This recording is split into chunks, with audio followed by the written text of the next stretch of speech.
Today on CCX News, rideshare exit, what a possible Uber and Lyft departure from the Twin Cities means for those who rely on those companies for rides and income.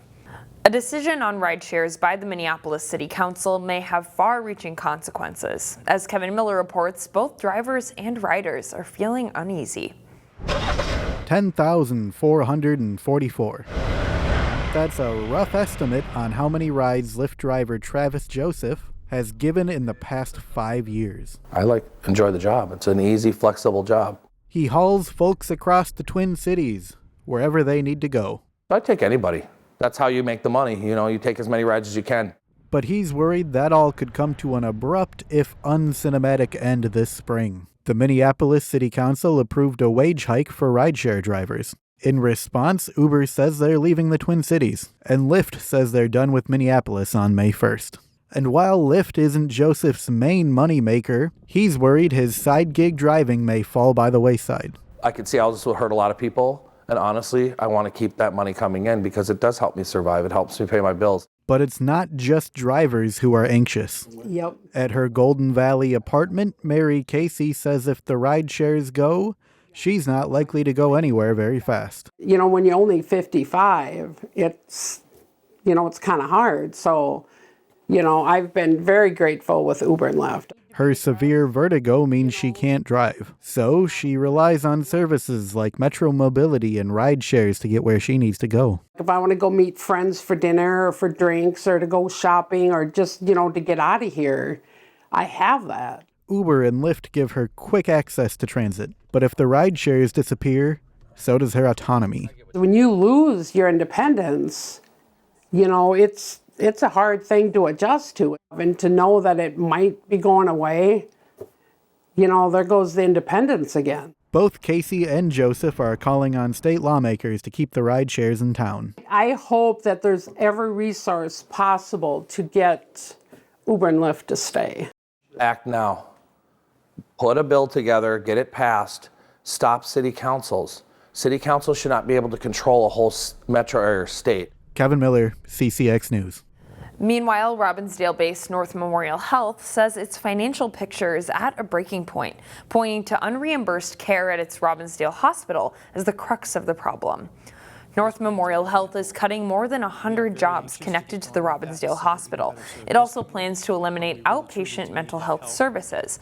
North Memorial is making a plea for county and state help to cover losses for unreimbursed care that the health system expects to approach $100 million by next year. Meanwhile, the Robinsdale School District has narrowed its search for a new superintendent. The school board has selected 6 semifinalists for the district's top job. The candidates include several from Twin Cities school districts to ones out of state. They were chosen from an initial pool of 14 applicants. Interviews for all 6 semifinalists are scheduled for Saturday, April 6th.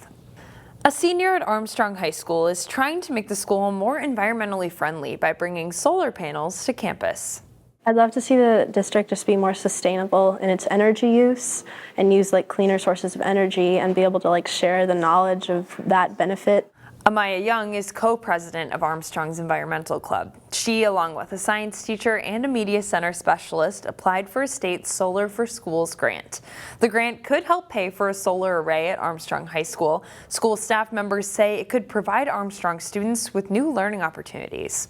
Instead of just learning about solar panels and alternative energies, they can go out and see it in the works. We'll have the data, the numbers to run for district savings. The Robinsdale School Board and district officials will decide in June if they want to move ahead with the solar array project.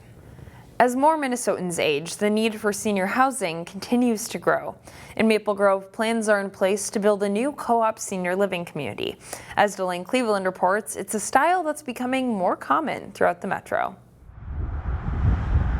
The intersection of Maple Grove Parkway and County Road 81 may not look like much now, but in about 2 years, this empty field will be home to empty nesters. This we really consider empty nester housing, active adult housing. Tim Nichols is the CEO of Lifestyle Communities. His company plans to build a new senior living community at that site for people aged 62 and older called Artesa Maple Grove at Rush Hollow. We're really focusing on the wants and the needs of people that otherwise don't have to sell their home. They don't have a need to move because they have an ailment or they're frail elderly. These are active, vibrant individuals. The development will include 80 co-op residences, 74 apartment-style units, and 6 detached villas. Specifically within that building, there's just a myriad of different opportunities. The occupants will own their respective living spaces and share all of the various amenities in the building, such as the fitness studio. Pricing starts at around $180,000. The demand for cooperative living is quite high right now. Dina Meyer's role is to bring this project to life.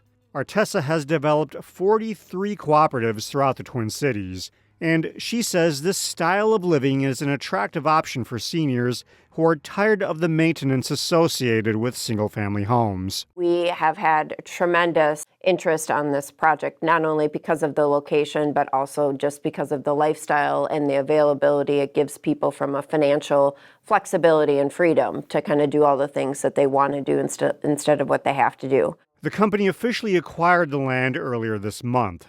The close proximity to shopping and restaurants is another key selling point. Now, the next step is to get prospective residents to buy in. And we believe we'll have a tremendous response from that initial marketing push. The developers say they'd like to get about 60% of the units sold before they begin construction.